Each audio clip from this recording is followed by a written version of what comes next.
की जय। कहते हैं कि प्राचीन समय की बात है, भारत में जो है एक राजा जो है राज्य करते थे। वह बड़े प्रतापी बड़े दानी राजा थे। वह नित्य प्रति मंदिर में भगवत दर्शन करने जाया करते थे। वह ब्राह्मण और गुरु की जो है हमेशा सेवा किया करते थे। उनके द्वार से कोई भी जो है याचक जो है निराश होकर के बिना कुछ लिए नहीं लौटते थे। वह प्रत्येक गुरुवार को व्रत रखते थे एवं पूजन किया करते थे। हर दिन जो है गरीबों की वह सहायता करते थे, अपनी प्रजा का पालन करने में तत्पर रहते थे। परंतु यह सब बातें जो है उनकी जो रानी थी उनको अच्छी नहीं लगती थी। वह न व्रत करती थी और न ही किसी को एक भी पैसा कोई भी वस्तु जो है दान करती थी। वह राजा से भी ऐसा करने से मना किया करती थी। एक समय की बात है, राजा जो है वन में आखेट खेलने के लिए चले जाते हैं। घर पर रानी और उनकी जो दासियां थी वही रहती हैं। उस समय गुरु बृहस्पति जो है साधु का रूप धारण करके उस राजा के दरबार में पहुंचते हैं भिक्षा मांगने के लिए। साधु ने रानी से जो है भिक्षा मांगी तो वह कहने लगी, हे साधु महाराज, मैं इस दान और पुण्य से जो है तंग आ गई हूँ। इस कार्य के लिए तो मेरे पतिदेव ही बहुत हैं। अब आप ऐसी कृपा करें कि सारा धन नष्ट हो जाए तथा मैं आराम से रह सकूं। साधु रूपी भगवान बृहस्पति कह रहे हैं, हे देवी, तुम बड़ी विचित्र हो। संतान और धन से कोई दुखी नहीं होता है। इसको तो सभी लोग जो है चाहते हैं। पापी भी पुत्र और धन की इच्छा करता है। अगर तुम्हारे पास धन अधिक है तो भूखे मनुष्यों को भोजन कराओ, कुएं आदि खुदवाओ, ब्राह्मणों को दान करो, गरीबों की सेवा करो, धर्मशालाएं बनाओ लोगों के ठहरने के लिए, कुएं, तालाब, बावड़ी, बाग बगीचे लगाओ, उन सब का निर्माण करवाओ, निर्धनों की जो कन्याएं हैं उनका विवाह कराओ, साथ ही यज्ञ, दान, हवन आदि करो। इस प्रकार के कर्मों से आपके कुल का और आपका नाम जो है इस लोक के साथ साथ जो है परलोक में भी जो है सार्थक होगा। एवं स्वर्ग की जो है मोक्ष की प्राप्ति होगी। परंतु जो है रानी साधु की इन बातों से खुश नहीं हुई। उसने कहा, हे साधु महाराज, मुझे ऐसे धन की क्या आवश्यकता, ऐसे धन की कोई आवश्यकता नहीं है जिसको मैं अन्य लोगों को दान दूं तथा जिनको रखने और संभालने में ही मेरा सारा समय नष्ट हो जाए। साधु ने कहा, हे देवी, यदि तुम्हारी ऐसी ही इच्छा है तो जैसे मैं तुम्हें बताता हूँ तुम वैसा ही करना। बृहस्पतिवार के दिन घर को गोबर से लीपना, अपने केसों को पीली मिट्टी से धोना, केसों को धोते समय स्नान करना, राजा से कहना वह हजामत करवाएं, बाल आदि कटवाएं, भोजन में मांस मदिरा खाना, कपड़ा धोबी के यहाँ धुलने देना। इस प्रकार 7 बृहस्पतिवार करने से तुम्हारा सारा धन नष्ट हो जाएगा। यह कहकर साधु रूपी जो है भगवान बृहस्पति देव अंतर्धान हो गए। रानी ने साधु के कहे अनुसार ही 7 बृहस्पतिवार तक वैसा ही करने का विचार किया। साधु के बताए अनुसार कार्य करते हुए केवल 3 बृहस्पति ही बीते थे कि उसकी समस्त धन संपदा जो है नष्ट हो जाती है। भोजन के लिए दोनों समय परिवार तरसने लगा तथा सांसारिक भोगों से दुखी रहने लगा। तब राजा ने रानी से कहा, हे रानी, तुम यहाँ पर रहो, मैं अब परदेश जा रहा हूँ, वहाँ कोई भी काम धंधा करूँगा, शायद हमारा भाग्य बदल जाए। ऐसा कहकर राजा जो है परदेश में चले जाता है। वह वहाँ जंगल से लकड़ी काट कर लाता और शहर में बेचकर अपना जीवन व्यतीत करने लगा। इधर राजा के बिना रानी और दासियां दुखी रहने लगी। किसी दिन भोजन मिलता, किसी दिन जल पीकर ही रह जाती। एक समय रानी और दासियों को 7 दिन बिना भोजन के व्यतीत करना पड़ा। तो रानी ने अपनी दासी से कहा, यहाँ पास ही के नगर में मेरी बहन रहती है, वह बड़ी धनवान है, तो उसके पास जा और वहाँ से 5 सेर बेझर मंगा करके ले आ, जिससे कुछ समय के लिए गुजर हो जाएगी। दासी रानी की बहन के पास गई। रानी की बहन उस समय पूजा कर रही थी। बृहस्पतिवार का दिन था। दासी ने रानी की बहन से कहा, हे रानी, मुझे आपकी बहन ने भेजा है, मुझे 5 सेर बेझर दे दो। दासी ने यह बात अनेक प्रकार कही, परंतु अनेक बार जो है उसने उनकी बहन को बोला, परंतु रानी की बहन ने कोई उत्तर नहीं दिया, क्योंकि वह उस समय भगवान बृहस्पति की कथा सुन रही थी। जब दासी को रानी की बहन से कोई उत्तर नहीं मिला तो वह बहुत दुखी हुई और उसे क्रोध भी आया। वह लौटकर रानी से बोली, हे रानी, आपकी बहन बहुत ही धनी स्त्री है, वह छोटे लोगों से बात करना पसंद नहीं करती है। मैंने उससे कहा तो उसने कोई उत्तर नहीं दिया, मैं वापस चली आई। रानी बोली, हे दासी, इसमें उसका कोई दोष नहीं है। जब बुरे दिन आते हैं तब कोई भी सहारा जो है नहीं देता है, और अच्छे बुरे का पता विपत्ति में ही जो है लगता है।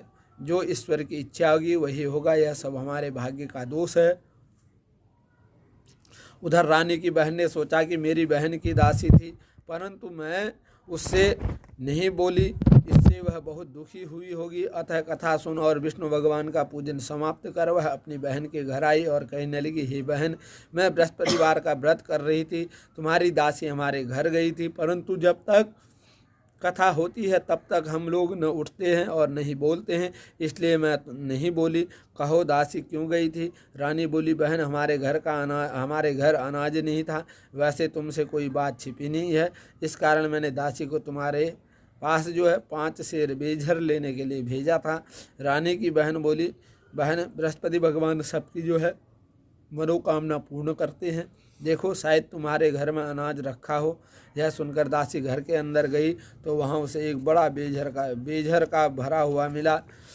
उसने बड़ी हैरानी हुई, क्योंकि उसने एक एक बर्तन देख लिया था। उसने बाहर आकर रानी को बताया। दासी अपनी रानी से कहने लगी, हे रानी, देखो, वैसे हमको जब अन्न नहीं मिलता तो हम रोज ही व्रत करते हैं, अगर इनसे व्रत की विधि तथा कथा पूछ ली जाए तो उससे हम भी किया करेंगे। दासी के कहने पर रानी ने अपनी बहन से बृहस्पतिवार के व्रत के बारे में पूछा। उसकी बहन ने बताया, हे रानी की बहन कहती है कि बृहस्पति को सूर्योदय से पूर्व उठकर स्नान करके बृहस्पतिवार का व्रत करना चाहिए, लेकिन उस दिन सिर नहीं धोना चाहिए। बृहस्पतिवार के व्रत में चने की दाल, मुनक्का, विष्णु भगवान के केले के वृक्ष की जड़ में पूजन करें तथा दीपक जलाएं।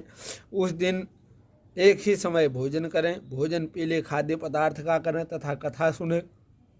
इस प्रकार करने से गुरु भगवान प्रसन्न होते हैं, अन्न पुत्र धन देते हैं, मनोकामना पूर्ण करते हैं। व्रत और पूजा की विधि बताकर रानी की बहन अपने घर जो है लौट आती है।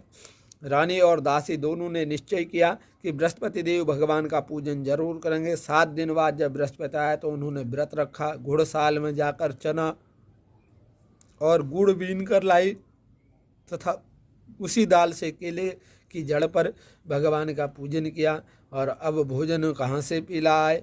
दोनों बड़ी दुखी, परंतु उन्होंने व्रत किया, इस कारण बृहस्पति देव प्रसन्न थे। एक साधारण व्यक्ति के रूप में वे 2 थालों में सुंदर पीला भोजन लेकर गया। दासी को देकर बोले, हे दासी, यह भोजन तुम्हारे और रानी के लिए है, तुम दोनों करना। दासी भोजन पाकर बड़ी प्रसन्न हुई और रानी से बोली, रानी जी, भोजन कर लो। रानी को भोजन आने के बारे में कुछ पता नहीं था, इसलिए वह दासी से बोली, जा तू ही भोजन कर, क्योंकि तू हमारी व्यर्थ में हंसी उड़ाती है। दासी बोली, एक व्यक्ति भोजन देके गया है। रानी कहने लगी, वह भोजन तेरे लिए दिया गया है, तू ही भोजन कर। दासी ने कहा, वह व्यक्ति हम दोनों के लिए जो है 2 थालों में भोजन सजा कर ला के आए हैं, इसलिए मैं और आप दोनों ही साथ साथ भोजन करेंगे। दोनों ने गुरु भगवान को नमस्कार कर भोजन प्रारंभ किया। उसके बाद भी प्रत्येक बृहस्पतिवार को जो है भगवान का व्रत करना उन्होंने प्रारंभ किया।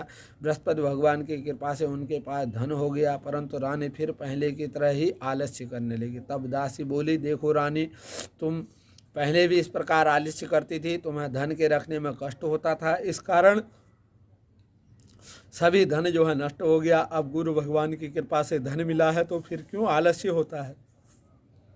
बड़ी मुसीबतों के बाद हमने यह धन पाया है, इसलिए हमें दान पुण्य करना चाहिए। तुम भूखे मनुष्य को भोजन कराओ, प्याऊ लगवाओ, ब्राह्मणों को दान दो, कुआं, तालाब, बावड़ी आदि का निर्माण कराओ, मंदिर, पाठशाला बनवाओ, दान दो, कुंवारी कन्याओं का विवाह करो, धन को शुभ कार्यों में खर्च करो, जिससे तुम्हारे कुल का यश बढ़े तथा स्वर्ग प्राप्त हो, पितर प्रसन्न हो। दासी की बात सुनकर रानी ने इसी प्रकार के कर्म करने प्रारंभ किया, जिसने उसने काफ़ी यश फैलने लगा। एक दिन रानी और दासी आपस में विचार करने लगे, न जाने राजा किस दशा में होंगे, उनकी कोई खोज खबर नहीं है। गुरु भगवान से उन्होंने प्रार्थना की और भगवान ने रात्रि में राजा को स्वप्न में कहा, हे राजा, उठ, तेरी रानी तुझे याद करती है, अब अपने देश को लौट जा। राजा प्रातःकाल उठकर जंगल से लकड़ियां काट कर लाने के लिए जंगल की ओर चल पड़ा। जंगल से गुजरते हुए सोचने लगा, रानी की गलती से उसे कितने दुख भोगने पड़े। राजपाट छोड़कर उसे जंगल में आकर रहना पड़ा। जंगल से लकड़ियां काट कर उन्हें बेचकर गुजारा करना पड़ा। उस समय जंगल में बृहस्पति देव एक साधु के रूप में जो है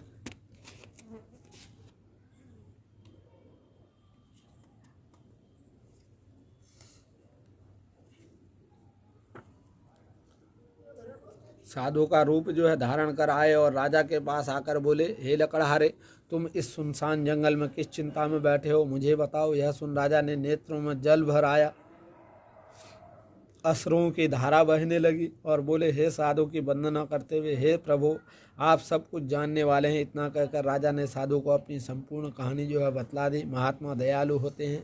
वे राजा से बोले, हे राजा, तुम्हारी पत्नी ने बृहस्पति देव के प्रति अपराध किया था, जिसके कारण तुम्हारी यह दशा हुई। अब तुम किसी प्रकार की चिंता मत करो, भगवान तुम्हें पहले से अधिक धन देंगे। देखो, तुम्हारी पत्नी ने बृहस्पतिवार का व्रत प्रारंभ कर दिया है।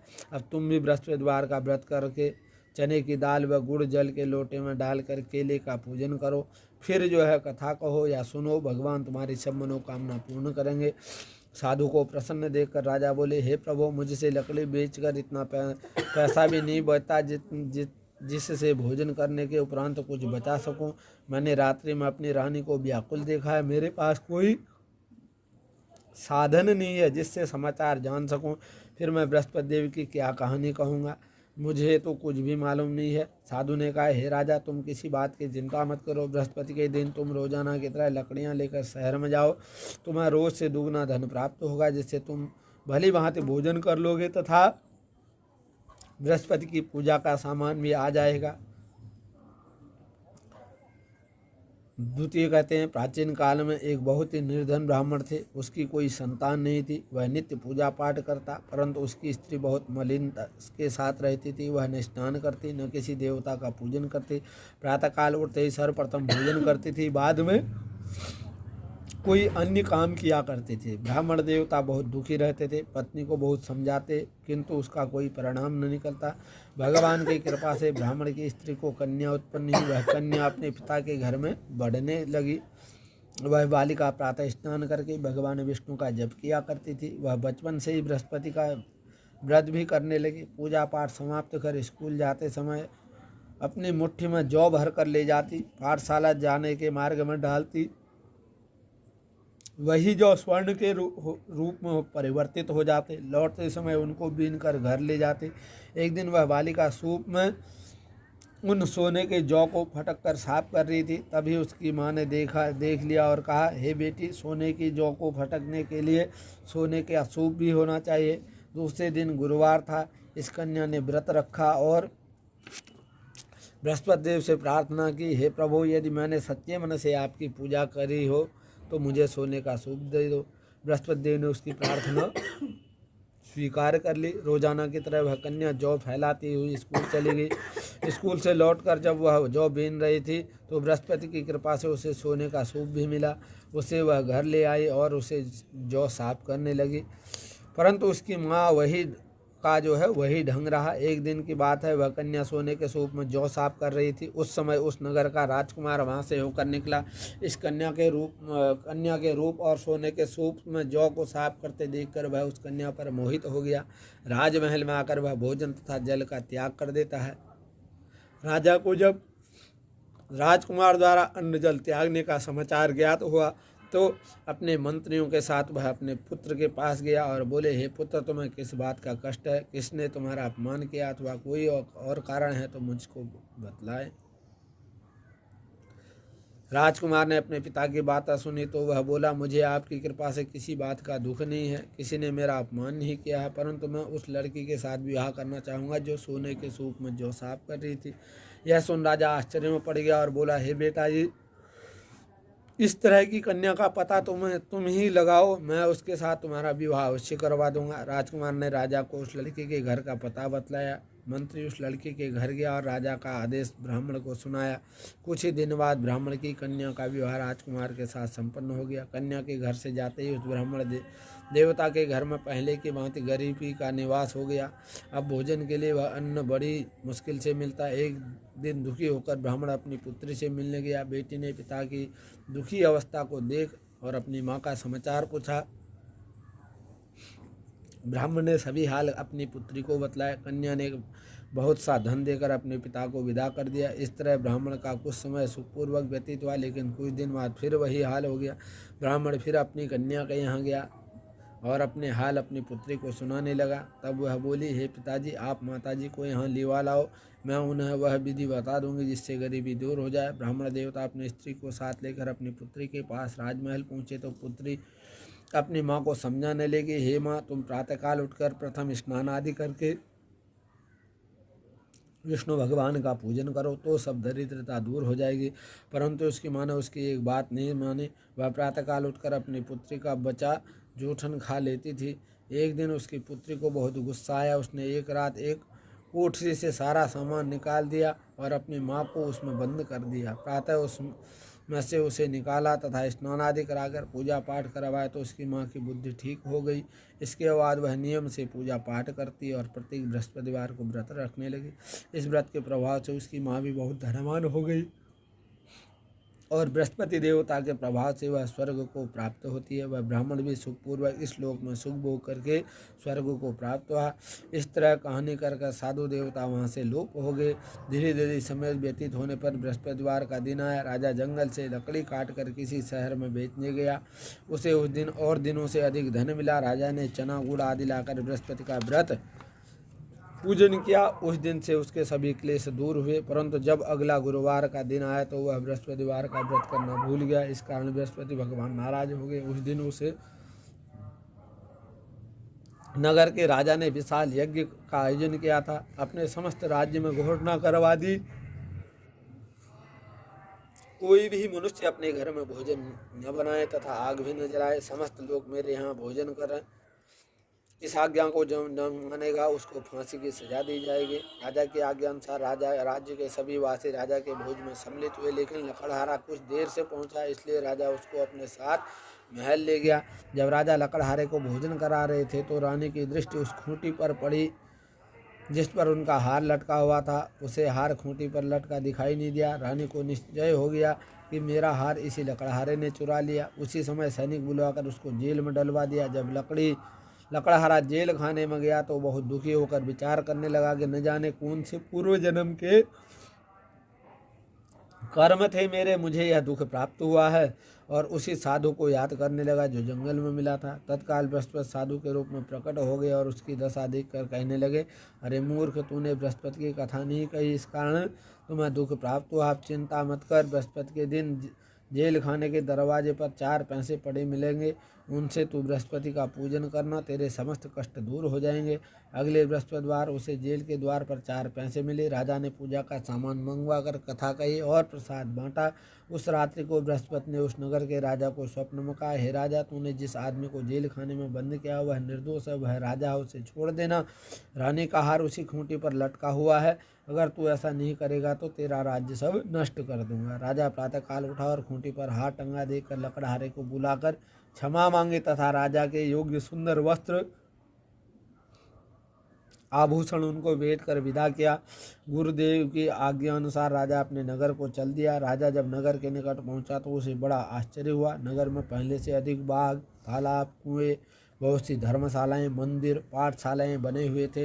राजा ने पूछा कि यह किसका बाग है, धर्मशाला है। तब नगर के सब लोग कहने लगे कि यह सब रानी और दासी द्वारा बनवाए गए हैं। राजा को आश्चर्य हुआ और गुस्सा भी आया। जब रानी ने खबर सुनी कि राजा आ रहे हैं तो उसने अपनी दासी से कहा, हे दासी, देख, राजा हमको कितनी बुरी हालत में छोड़ गए थे, वह हमारी ऐसी हालत देखकर लौट न जाए, इसलिए तू दरवाजे पर खड़ी हो जा। रानी की आज्ञा अनुसार दासी दरवाजे पर खड़ी होगी। राजा जब आए तो उन्हें अपने साथ महल लिवा लाई। राजा ने करके अपनी तलवार निकाली और रानी से पूछने लगा, बताओ यह धन तुम्हें कैसे प्राप्त हुआ। तब रानी ने बतलाया कि हमें यह सब धन बृहस्पति देव के व्रत के प्रभाव से प्राप्त हुआ है। राजा ने तब निश्चय किया कि 7 रोज बाद जो भी सभी बृहस्पति देव का पूजन करते हैं, परंतु मैं रोजाना दिन में 3 बार कथा कहा करूँगा तथा रोज व्रत किया करूँगा। अब हर समय राजा के दुपट्टे में चने की दाल बंधी रहती तथा दिन में 3 बार कथा कहता। एक रोज राजा ने विचार किया, चलें अपनी बहन के यहाँ हो आवें।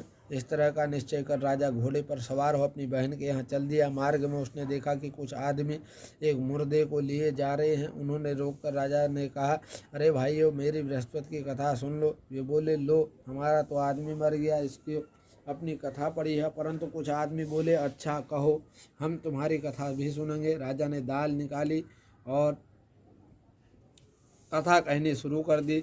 जब राजा की कथा आधी हुई तो मुर्दा हिलने लगा। जब कथा समाप्त हुई तो राम राम करते हुए वह खड़ा हो गया। कहते हैं राजा आगे बढ़ा, उसे चलते चलते शाम हो गई। आगे मार्ग में उसे एक किसान खेत में हल चलाता मिला। राजा उसे बोला, अरे भैया, तुम मेरी बृहस्पति की कथा सुन लो। किसान बोला, जब तक मैं तेरी कथा सुनूंगा तब तक 4 हरैया जोत लूँगा, जा अपनी कथा किसी और को सुनाना। राजा आगे चलने लगा। राजा के हटते ही बैल पछाड़ खाकर गिर गए तथा किसान के पेट में बहुत जोर से दर्द होने लगा।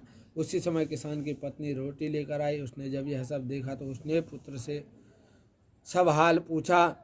बेटे ने सभी हाल बता दिया। बुढ़िया दौड़ी दौड़ी उस घुड़सवार के पास गई और उससे बोली, मैं तुम्हारी कथा सुनूंगी, तुम अपनी कथा मेरे खेत पर ही चलकर कहना। राजा ने लौटकर बुढ़िया के खेत पर जाकर कथा कही, जिससे सुनते ही बैल खड़े हो गए तथा किसान के पेट का दर्द बंद हो गया।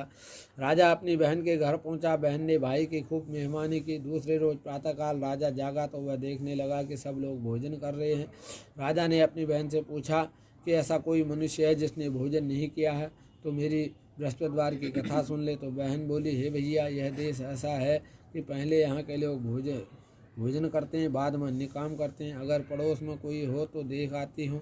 ऐसा कहकर बहन देखने चली गई, परंतु उसे कोई भी व्यक्ति ऐसा नहीं मिला जिसने भोजन नहीं किया हो। वह एक कुम्हार के घर गई जिसका लड़का बीमार था।